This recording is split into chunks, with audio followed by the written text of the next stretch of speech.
So here's a little something that might be interesting to you. It might mean absolutely nothing to you, but what the heck.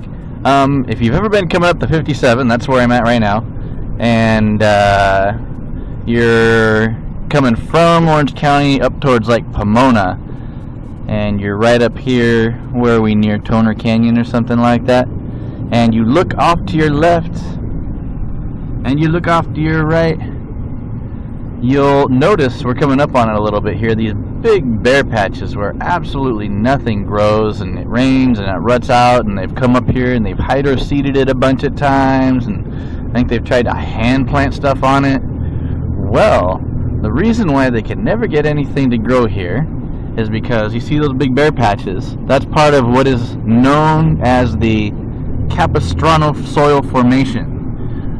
That is made out of marine sediment that was laid down eons ago, and the reason nothing will grow on it is the chemistry is horrible.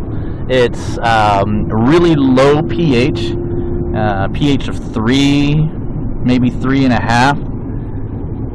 Most plants like it to be, you know, above 5, preferably between like 6 and 7. But it's really acidic. That has to do with all the sulfur that's in it. Sulfur acidifies soil.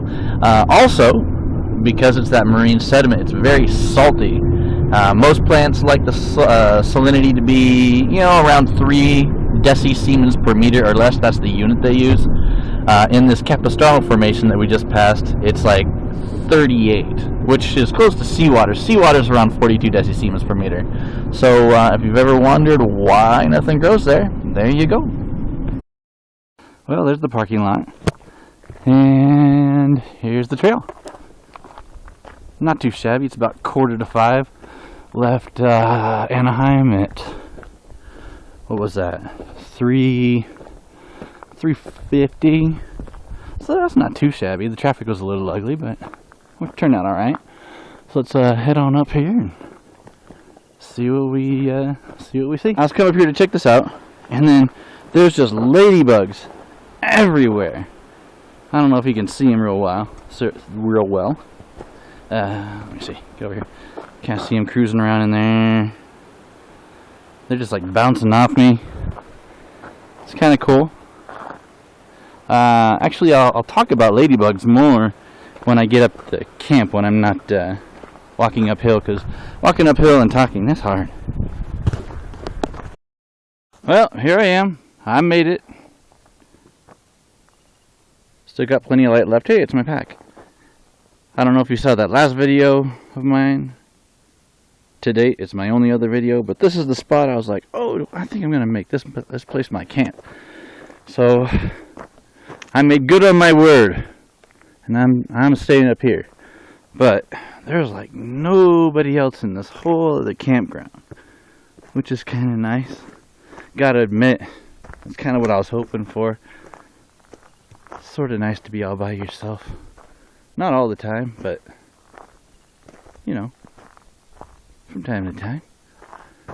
I was a little disappointed as I was coming up. I saw some stuff flashing in the sun, and I was like, oh man, somebody's got something hung up there. Guess there's somebody already in my spot. But it just turned out to be a couple of bird feeders hanging from a tree.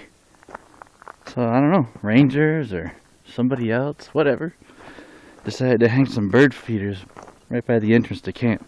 But I stopped for water, and I got my food all ready to go. So I'm going to make me some dinner and set up camp, and that's about it for the evening. Alright, time to cook me up some vittles. So what I got here is just a Primus stove. Kind of, you know, not too costly, but super reliable, does the job. It's got the little, got the little knob there that you can adjust the flame with. I like that. And some pots that I got from somewhere. I don't remember where. They're not too light or fantastic. They're just functional. Then I got some spaghetti sauce that I dehydrated, I don't know, maybe a year ago. And some shells and some kind of... I was going to dehydrate some hamburger, but I ran out of time this week. So I just brought some smoky type sausage. I'm going to throw it in there. Cut it up for some protein. So I'm going to get to that right now. Alright, it's just about done. So what I've done there is I just kind of throw the pasta in there with the pasta sauce. I throw in some water. I got my headlamp going here, even though there's still a little bit of light, but it's tough to see with just daylight on this here phone camera. But yeah, I cut my sausage up in there. I'm stirring it with this awesome spoon. It's very sturdy, but light. It's plastic. If you want one just like it, you get it at the barbecue joint at Legoland. I saw that thing, I'm like, that is like the perfect spoon. So I grabbed a handful of them. And, excuse me while I lick my Legoland spoon. While that's been cooking, I set up my bear bag. I'm using the Pacific Coast Trail method, I think they call it. You just put a carabiner on the bag. You run the rope over a limb, bring it back down, run it through the carabiner.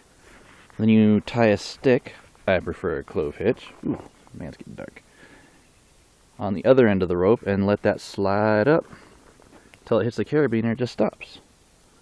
But then of course when it's time to put this thing up for the night, that'll go much higher. I'll tie that stick way up higher and get it out of reach of varmints and or critters. Of course, the ever popular Pepsi can stove decided to bust that guy out to warm up some water for my coffee. I have a little metal stand that I made out of wire that I'll put that thing on if I want it to come to a real quick boil, but I'm just warming up some water for some coffee. I'm not boiling it up or anything, and I'm not in a huge hurry, so I'm just gonna chill. Well, I changed my mind. I was just gonna make some coffee and then mac on some granola bars on the way down, but I was like, I got time. I got me some oatmeal in my pack, so I just made that up. It's yummy. Oh, knocked it right off the stove. Anyway, yeah, and so I had my instant coffee. Tasted like the freaking apocalypse. That stuff is horrible. But on the plus side, it gets caffeine into me. So that's nice. And just because people like to look at people's stuff, that's my pack. It's a Denali 4500 from Alps Mountaineering. I mean, it's a little heavy. It's not the greatest thing in the world, but it works pretty good for the price. It was like 110 bucks. It's got the cool little top thing here that converts to a fanny pack, which I've never worn, but gives you some extra room. It's got the big main compartment, 2 large pockets on the side, and this another pocket down here for the jeans I never wore. Man, those are heavy. And then also, if you take all the stuff out of here, there's a built-in pack cover that you pull out, and you can just throw it over the top of the whole thing if it's raining. And then my tent is a Sierra Designs Zeta 2, and it's pretty nice. It's got that little window out the front so that you can see outside. You see the bears coming, so when somebody says, what happened, you can say, I got attacked by a bear, and they say, how do you know? And you can say, I saw him through my window. And oh, a little vent right here with a stick to kind of pop it open. There was like no condensation in this thing this morning. And then my air mattress. Usually I'm pretty cheap. That's the one thing I splurged on, was one of these Neo Airs, which is super nice. It's like 2.5 inches thick, tons of padding, and it weighs next to nothing and packs down to just bigger than a Foster's can. Probably not even that big, actually. And here's my pillow. It's just a regular pillow that my wife cut off right here and then sewed closed, because she's sweet. She does nice things like that for me. And my sleeping bag is an REI, I can't remember what it was called, Zephyr or something like that. It's a 20-degree bag. I was kind of on the fence whether I was going to bring this one or my 45-degree bag, because it seemed like it was going to be kind of warm, but I said, oh, I'll be safe and bring this. And I'm glad I did. It was nice and cozy. Didn't get too hot. And interesting thing about this, well, a few bags have this, but it's got this little pocket right here that you can shove a pillow into. You just shove your pillow up in there, all up in that, and that keeps it from sliding around underneath your head at night. So you have your pillow inside there. The only problem is when you have the pillow inside the hood with you like that, and then you pull the drawstring and close it over your face, it smashes your forehead. So I actually don't use that. It's a cool idea. I don't think it works that hot. I was gonna say something about ladybugs, and I never did. But there were those ladybugs down there. And the funny thing is, you can buy ladybugs as predators in your garden to kill aphids, but the thing is, they come up here and get them. And then bring them down and sell them to you. The problem with that is, ladybugs, I'm just kind of showing you my camp while I talk. Ladybugs, what they do is they eat during the summer, and then they eat all the way up to the mountains as they're running around. On their way up to here, they'll stop and eat, and they store up fat for winter just like other animals. And then when springtime comes around, they're not hungry because they're still living off of their stored fat. So they come down from the mountains and they'll fly, 10, 20, 50, 100 miles. Dude, you stay away from my oatmeal. Oh, no, you didn't. Anyway, they're all fed, and they got to fly away before they are hungry again.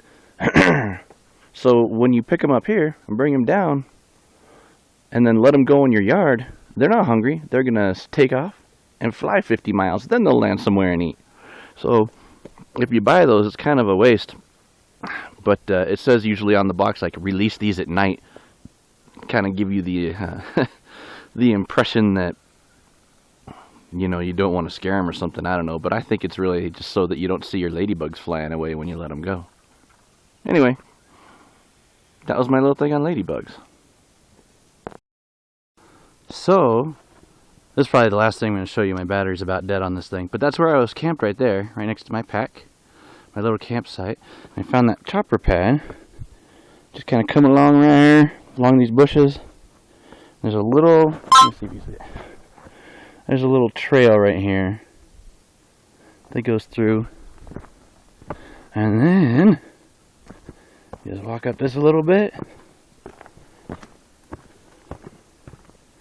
and boom, it's right there. It's kind of cool to see. Also, that's kind of nice when I bring my kids' Boy Scout troop out. It's always nice to give the parents a little extra comfort and say, hey, if anything really bad happens, they can land a chopper right there. That's kind of happening. So, like I said, my battery's about dead. This is probably the last part. Alright? Thank you for joining me. Okay, I hope I have enough battery for this. I just noticed this, I want to show you. See this tree right here?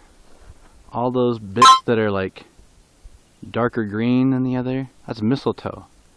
Just kind of interesting because that's a true parasite. It just taps into the phloem of the other trees and xylem and just sucks nutrients and water from it. It just lives on it.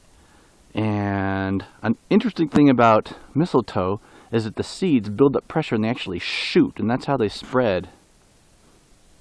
If you look over here, right next to this tree that's all heavily infested, is another tree.